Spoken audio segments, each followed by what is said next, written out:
नाम गोड ओठी माऊली माऊली, अंतरी भेटीची चाहुल,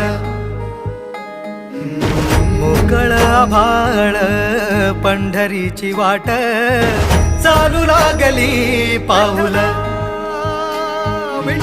नाम गोड ओठी माऊली माऊली, अंतरी भेटीची चाहुल, निघाली पाऊले दर्शनी, ध्यास लागला पंढरी. हो असं या उरात दाटली.